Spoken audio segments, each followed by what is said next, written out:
Hey guys, and welcome to the channel. My name's Elizabeth, and today I'm going to talk about analysis paralysis and what it is, how it can get in your way, and some tips to avoid it. And so my name's Elizabeth, and I share on this channel tips on becoming the best version of yourself, being more successful, being wealthier, being happier, being healthier, and just mindset and improving along the way. So if you're interested in that, feel free to follow along. But I study the most successful people, rich people, wealthy people, and I've changed a lot myself over the last few years, and I'm always learning, working, and growing.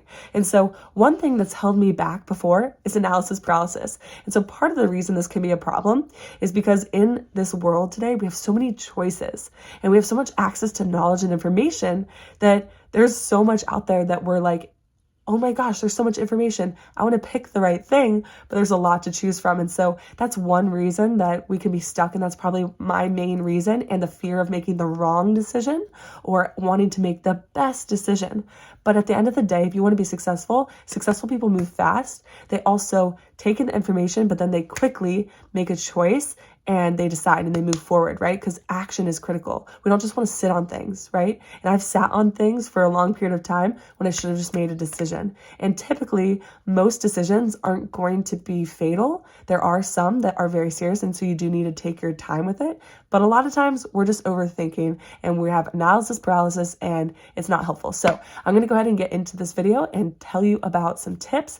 And if this is a problem for you, how can we fix it? Okay, so I talked a little bit about the paradox of choice, which is having too many choices, and it's supposed to help you, like, hey, you get to choose the best one or whichever one you want, but it actually can prevent you and delay you from making decisions. But I'm going to talk about 4 things that can really impact your decisions and what can really hurt you. So let's go ahead and talk about this. So the first thing is that overthinking actually lowers your performance. There's a lot of studies that most employees spend about 50% of their time just getting information and trying to figure out what to do with that information instead of working.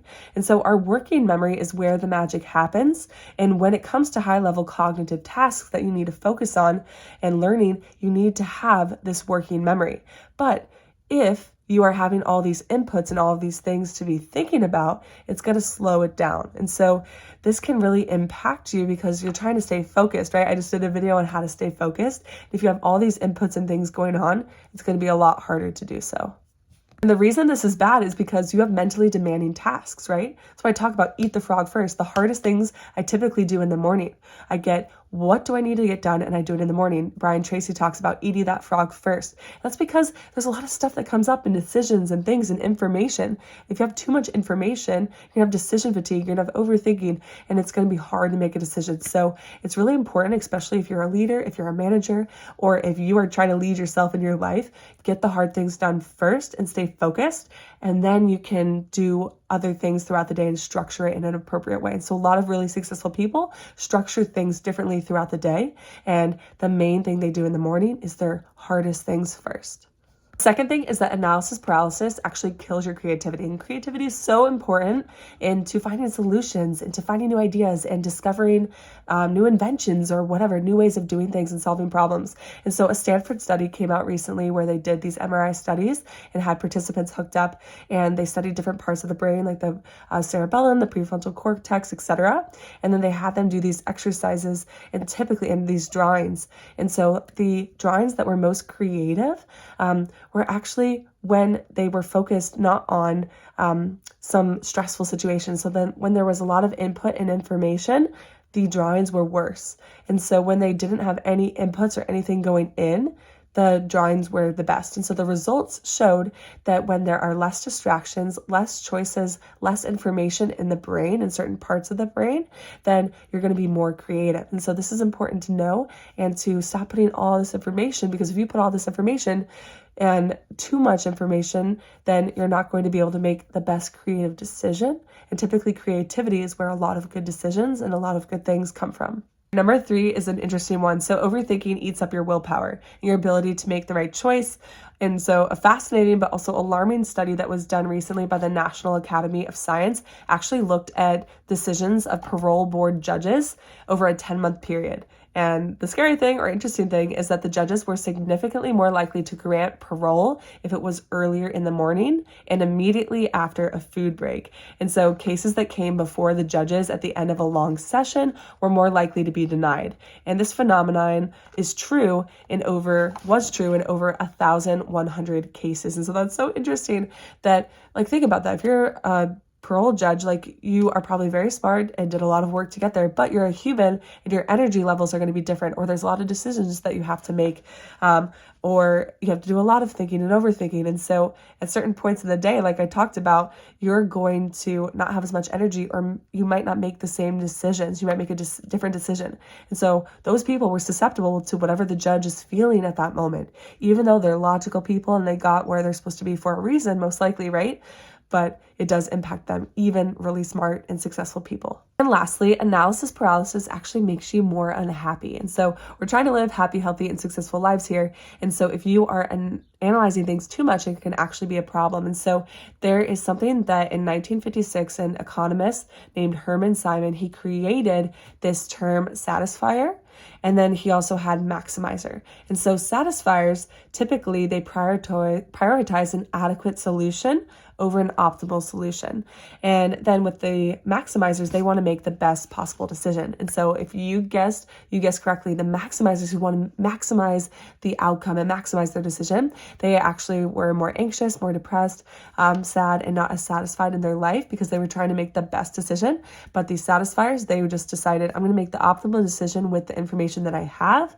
And they ended up being happier in the long run. So now we know from the science that if you overthink too much, it actually reduces your productivity and it reduces your happiness and satisfaction. And so this is really important to know because we want to be productive and we want to be happy and feel good, right? And so let's go ahead and talk about some tips on how we can stop overthinking and some strategies on how to maybe think a little bit less and be more like a satisfier instead of the maximizer. Right, so the first thing to do is to structure your day with the things that matter most. I talked about this a lot on this channel, Eat the Frog First, but actually Harvard Business Review did a study where they found that people think and make 33,000 to 35,000 decisions every single day. What? 33,000 to 35,000 decisions every single day.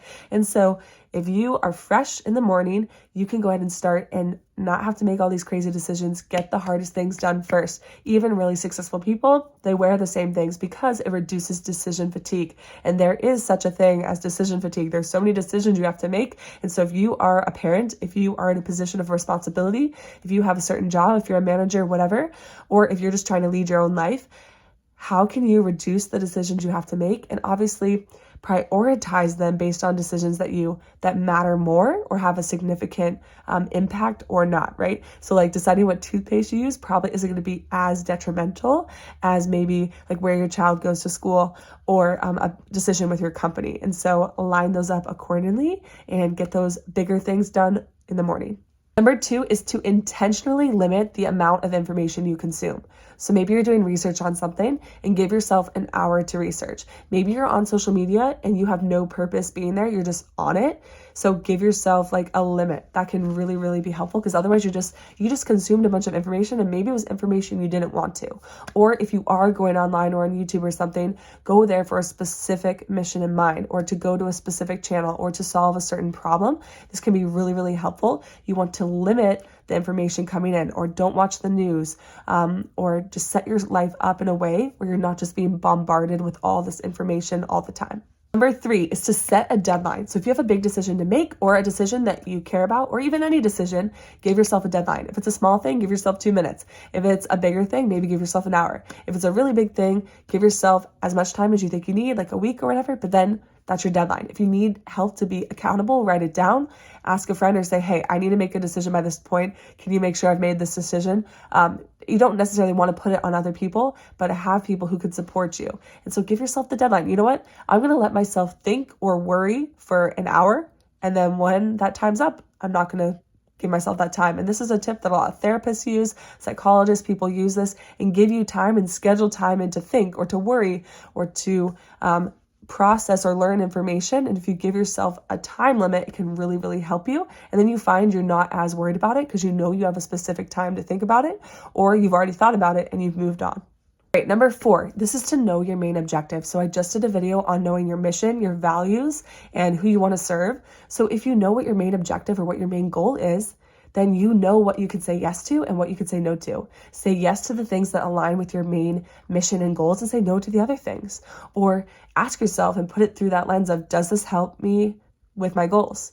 And so, of course, there might be some things that you have to say yes to or whatever, and you can choose those things, but typically use that lens and that frame, and you're going to be a lot better off. What is your main objective, and does what's coming up help you or hurt you? Number 5 is to get out of your own head and talk it out with someone else. So there was a TED Talk that was done recently, and they talked about how we tend to overestimate things. So we tend to overestimate how happy we'll be if we get a certain amount of money, how happy we'll be if we get in a certain relationship, how happy we'll be if we get in a certain job. We tend to overestimate the ramifications of a choice we make. Oh my gosh, like the whole world's gonna hate me if I do this, or if I mess up this, then I'm gonna look like such an idiot and my world's gonna be over. We tend to overestimate things. And so it's really important to be mindful of that and to get out of your own head and get outside. That can help, but also talk to someone, and typically someone else can help you walk through the situation. It doesn't have to be a therapist, it can be if you want, but just talking to a friend, talking to someone else can really help get you out of here. That's one of the biggest tools in life, is to get out of here. This brain can be such an asset to you, and I know it's helped me in my life, but it also could be your greatest enemy as well. So get out of your head. You could get to the gym, that can help you get out of your head, or talk to someone else, and it can really help calm things down and give you more perspective. One thing to note that the researchers said is that decisions are the most difficult when there's the most uncertainty. And so maybe you can relate to this, that or if it's a big thing, maybe it's uncertain, like the housing market. So a lot of people, these decisions are hard, like trying to figure out where you want to live or what to buy. But when uncertainty is involved, it can really change things. And so how can you make things more certain? How can you also let yourself know that, hey, I can only control this right now, and that can really help you as well to know this is uncertain, and that's okay. That's why I feel some of these feelings, but let me go to these strategies and I'll make the best decision that I can in this moment. Number 7, this is to start before you feel ready. So this is the same thing with anything, with a YouTube channel. You just start. Ali Abdal talks about just holding up the phone and saying, hey, I'm starting a YouTube channel. This is my first video. Enjoy. Or whatever it is, just start before you feel ready. You're going to get better as you go. And the best way to improve is to actually take action, and then you can improve as you go. So you can only learn so much. At some point, you need to take action, and that's where you're going to learn the most. And lastly, number 8 is to make your decision the right one. And so it's tempting to think, oh, this was a better decision, or there is a best decision out there, but that's not necessarily the case. And so make your decision, hey, this was the best decision I can make with this information, and stick to that. Instead of telling yourself, oh, I made a bad decision, or that was not the best decision, or that was the best decision. You know what you know right now, and you make the best decision that you can right now. And that's okay, and that's enough. All right, so I hope this video was helpful on analysis paralysis. Do you experience this? Were any of these tips helpful? Are you going to implement any of them? Definitely let me know in the comments below. I know you can make any new change in your life. I know you could achieve what you want, but at the end of the day, we cannot be stuck in analysis paralysis mode. It actually is hurting us. And so give yourself those deadlines, give yourself that time, and then make the best decision you can. It will be okay. And then move forward and keep crushing it in your life. So thanks so much for being here. Feel free to like and subscribe for more, and join the journey on improving yourself and becoming the person you're meant to be. And I will see you in the next video. Bye guys, you got this.